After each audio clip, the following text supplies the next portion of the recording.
What's up, everybody? Welcome back to another video. This video is the 10 worst WWE Championship belt designs by Cultaholic Wrestling. This video was suggested by Jacoby, so thank you, man. If you guys have any other suggestions, please put them in the comment section below or on my post on my channel. And yeah, let's get into it. Every wrestling promotion needs at least one championship belt. Otherwise, what the hell are all the people in tiny pants actually fighting over? WWE have given us some truly great title designs over the years. The Winged Eagle, the NXT North American Championship, the NXT UK Championship, and What's your guys' favorite WWE belt design? So on. Or championship belt design? There have also been some that are so ugly it's hard to imagine anyone actually wanting to win them. Get your protective goggles ready. Some of these are absolutely hideous. I'm Adam Pacitti from Cultaholic Wrestling, and these are the 10 worst WWE Championship belt designs. Just make sure this is the best quality. Yes, we do. But first, if you needed the best protection possible, who would you turn to? Brock Lesnar?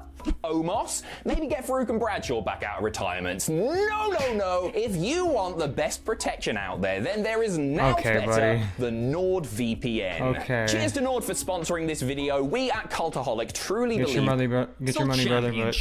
We are starting with a design that's more lazy than it is actively bad. At SummerSlam 2016, Finn Balor defeated Seth Rollins in a match for the inaugural Universal Championship. Designed to serve as Raw's top prize after the second brand splits, this new title marked a new era by crowning a brand new star. So, how did it look? Exactly the same as the other belt on the other brand. Sure, that makes sense.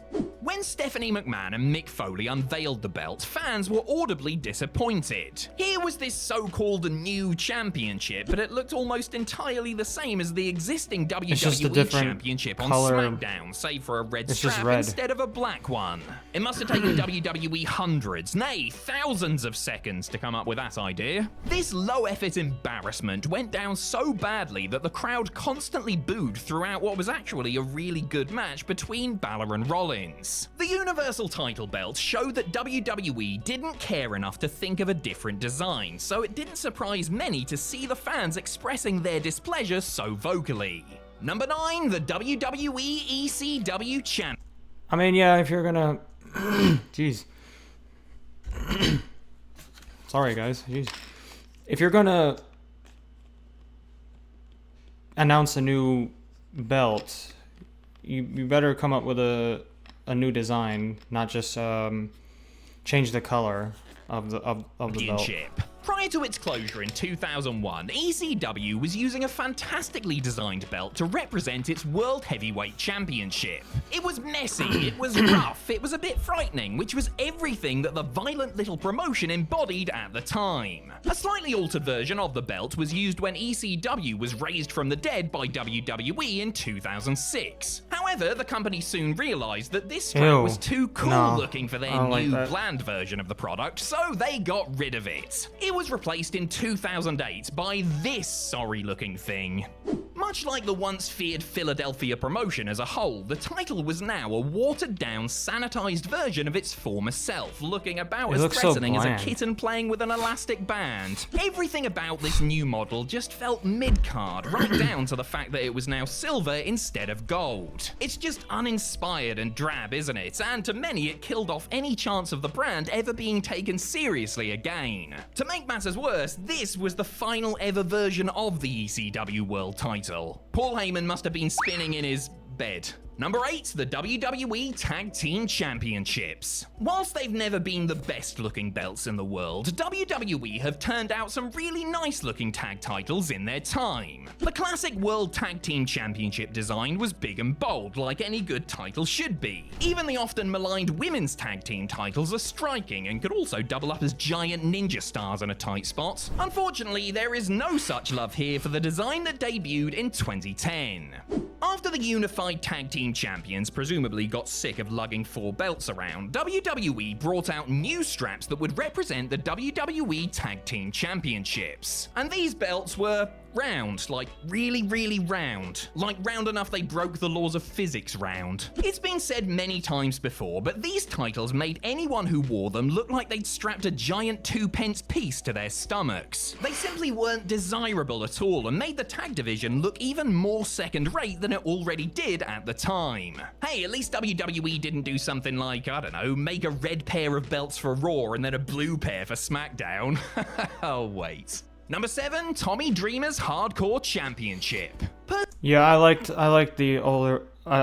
When he showed the picture of the older version, yeah, I like the older versions better, not the ones. One of two ways. they You showed. either end up with the Smoking Skull, or whatever the hell Jeff Hardy did to the Impact World title. Trust me, if this list included all of wrestling, that thing would be right towards the top. Tommy Dreamer had a go at leaving his mark on the beloved Hardcore Championship, except that mark turned out to be a stain. And we can all figure out what kind of stain it was. Inspired by Dreamer's home of New York City, the new design featured an NYC license plate with barbed wire crossing through it, and a Statue of Liberty holding a Singapore cane right in the center. Yes, it's just as garish as it sounds. This new visage was introduced because the old belt was literally falling apart, although honestly I'd have rather seen a tattered old title. That one looks like it's it came falling from a gift apart. shop, What? not a nice gift shop. Number 6, the Light That Heavyweight one looks like it's falling Championship. apart. WWE's Light Heavyweight Championship has a weird history. It started life in the Universal Wrestling Association, a Mexican promotion that WWE were partners with in the 80s and 90s. The title eventually found its way back to the States, but only after spending some time being defended Jeez, in how many Japan. titles does this guy have on him?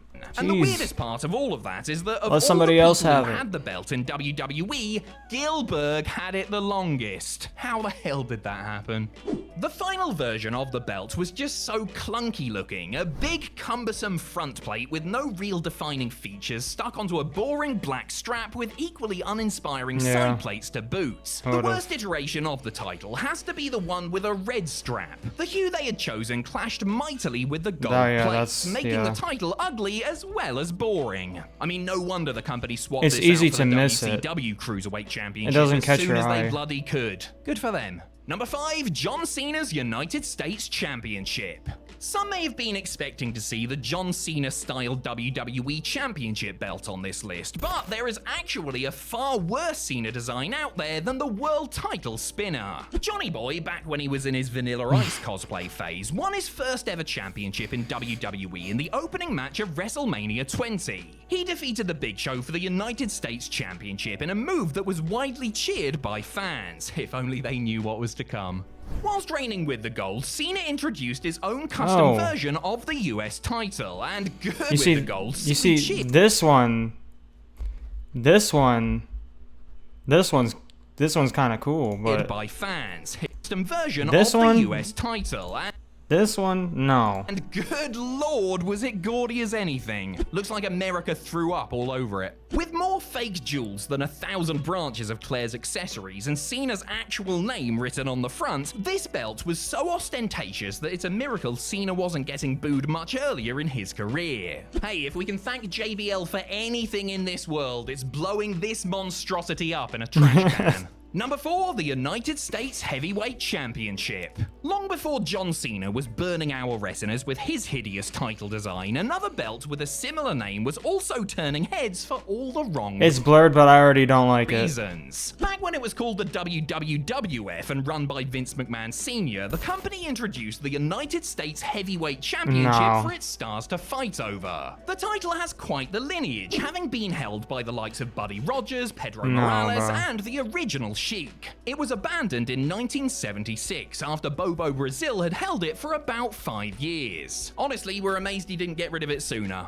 First of all, why does the strap appear to be made out of felt? Did Vince Sr. have to raid his son's arts and crafts box to make this thing? Second of all, who thought that this was an acceptable representation of the United States? It looks like it was made in about 5 minutes, in the dark, by a dog. It's almost impossible to find any evidence of this belt even existing on WWE's official website. And you know what? Can't blame them. Number 3, the 24/7 That was a Championship. horrible looking We belt. already mentioned how the Hardcore Championship got a horrible makeover courtesy of Tommy Dreamer, but at least the original design was good. The same cannot be said for its spiritual successor. In May 2019, Mick Foley introduced this utter monstrosity to the world. This was the 24/7 Championship, which was similar to the Hardcore title in the sense that it could be won at any time, in any place, by anyone. Where it differed though was that the Hardcore Championship was actually good. In an era where many of WWE's titles looked the same, this one went too far the other way. A vile green strap, a big obnoxious gold circle, a half-hearted attempt to show a clock face. It looks like it was designed by an alien from a planet where good taste is punishable by death. But hey, at least this fungus of a design was an early warning that the title itself was going to be a piece of trash. Quite literally in the end, actually, as Nikki Cross dumped the belt in a bin to end its... To be honest, that one looks like the least effort. Sorry legacy. Same with the previous one. Well, she almost got it in the bin. Number 2, the Divas Championship. Whilst the 24/7 title was offensive to the eyes, at least it wasn't offensive to half of the world's population. At Night of Champions 2010, WWE Women's Champion Michelle McCool defeated Divas Champion Melina to unify the two belts. Did McCool choose to carry on using the title with nearly 50 years worth of history? Personally, my opinion, I think the worst looking belt, in my opinion, was this one. The WWF United States. Behind it? No! She opted for the one shaped like a butterfly. Heavyweight. This title, which was introduced back in 2008, was an emblem of how WWE saw its women's competitors at the time. Were they fearsome warriors clashing over a mighty prize, or were they dainty little girls who just wanted the pink thing to add to their Polly Pocket collection? What do you think? Put simply, the title failed in its primary function, to look like something people would take pride in holding. How could anyone take it seriously when it was shaped like an insect and looked like it was colored in with a special pack of glitter pens? I was gonna say, it looked like a butterfly. The Divas Championship is the worst women's title design in WWE history. No, it's not. Number 1, Fabulous Moolah's Women's Championship. Oh my If you gosh. ask WWE, the Fabulous Moolah held the Women's Championship from 1956 until Every time, I cannot escape this person, bro. 1984. If you ask literally Every anybody WWE video I watch, I can't escape her. else, they will tell you that's simply bollocks. According to the company's own history, Moolah won the women's title before the company officially existed. What she had actually won was the NWA Women's Championship, which WWE co-opted later. Not only is Moolah's mammoth reign not as long as you think, but she also committed one of the strangest acts of vandalism in wrestling history. She put her own face on the belt. Not a pretty sight. That's right, the original Narcissist much? version of the Women's Championship featured a little cutout photo of Moolah's mug on the front. If you needed any more proof of the stranglehold she had on women's wrestling at the time... You know what? Scratch that. This is the second worst. Where is it? This is the second worst. This is the worst. Here it is. This is ridiculous for so many reasons, not least because it makes this supposedly prestigious belt look like a giant fridge magnet. Even weirder is that the NWA have actually kept this tradition alive, meaning that modern day champions are also forced to cart around a belt with their own gurning mugs on them. Oh my gosh, bro. Yeah, that was the worst one. The Moolah Women's Championship, that was the worst one. But if we're gonna take that out of the equation, I would say the WWF United States Heavyweight, in my opinion, is probably the worst looking one.